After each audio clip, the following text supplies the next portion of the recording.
নমস্কার, Ganguly homeo care বলছি। সবাইকে অনেক অনেক শুভেচ্ছা, অভিনন্দন এবং ভালোবাসা জানিয়ে আজকে আবার চলে এসেছি আরেকটি ভয়ানক রোগ নিয়ে। যে রোগটি যুব সমাজের মধ্যে প্রচণ্ড হারে দেখা দিয়েছে। আমার কাছে প্রত্যেকটি অনেক ছেলে আসে, তাই এই সমস্যাটা নিয়ে অনেকে লজ্জা পায়, অনেকে নির্ভয়ে বলে। বেশিরভাগ ছেলেকে আমি দেখেছি এই রোগটি সম্বন্ধে বলতে গিয়ে লজ্জা পায়। আমি তাদেরকে বলি, রোগ কখনো ডাক্তারের কাছে লজ্জা পেয়ে বলতে নেই, খুলে বলুন। আর সংকুচিত থাকার কী ব্যাপার? কেন সংকুচিত থাকবো? এটা রোগ, ওষুধ খেলেই সেরে যাবে। তবে হ্যাঁ, আমি যে ওষুধগুলি বলবো বেশ কিছুদিন খেতে হবে এবং তার সাথে সাথে আমি গ্যারান্টি দেবো এই রোগ সারাবো। আর কোনো অসুবিধা হলে আমার সঙ্গে ফোনে যোগাযোগ করবেন। আমার চ্যানেলে অবশ্যই আমার ফোন নাম্বার দেওয়া আছে। কোনো অসুবিধা থাকলে আমার সঙ্গে ফোনে কথা বলতে পারবেন। রোগটির নাম বলছি ইম্পোটেন্সি বা ধ্বজভঙ্গ। চলে আসছি ওষুধের ব্যাপারে। সিলিক্স নাইগ্রা মাদার এবং অশ্বগন্ধা মাদার।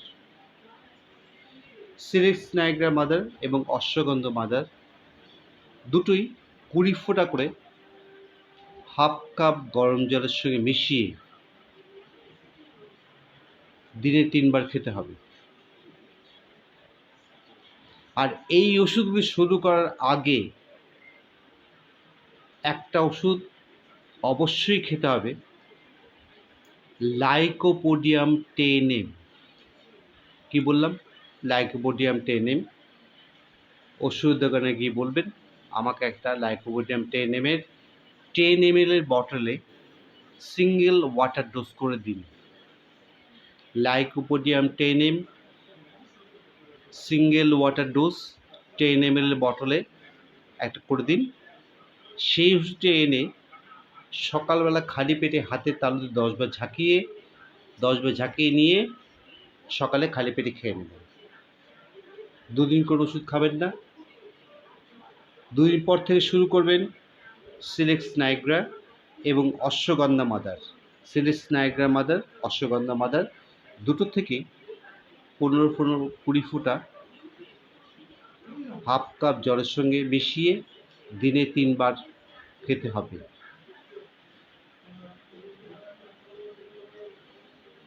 কি বললাম? 15-30 ফোঁটা হাফ কাপ জলের সঙ্গে মিশিয়ে দিনে 3 বার করে খেতে হবে। তার সঙ্গে বেলিস্পেরিনিস 200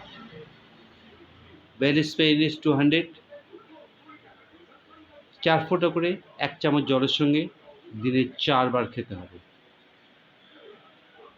আর তার সাথে সাথে অ্যাভানা স্যাটাইভা মনে রাখুন ভালো করে, অ্যাভানা স্যাটাইভা মাদার হাফ কাপ জলের সঙ্গে 20 ফোঁটা দিয়ে রাত্রে শোয়ার আগে একবার খাবেন। তাহলে যে ইম্পোর্টেন্সির ব্যাপারটা থাকবে সেটা শরীর থেকে দূর হবে।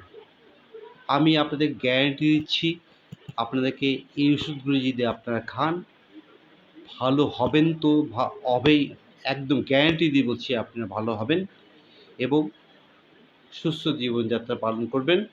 আর কোনো প্রয়োজন হলে আমাকে ফোনে আমার সঙ্গে যোগাযোগ করবেন। প্রচণ্ড গরম, অবশ্যই সানস্ক্রিন ইউজ করুন, সানগ্লাস পরুন, ছাতা নেবেন, রোদের থেকে এসে জল খাবেন না, এসি রুমে ঢুকবেন না, দিনে 2-3 বার স্নান করবেন। আর প্রতিদিনের মতো বলছি পজিটিভ মেন্টালিটি চলবেন, অর্থাৎ ভালো ছিলাম, ভালো আছি, আরও ভালো থাকবেন। সবাইকে নমস্কার জানিয়ে গাঙ্গুলি হোমিও কেয়ার থেকে ডক্টর গৌতম গাঙ্গুলি বিদায় নিচ্ছি।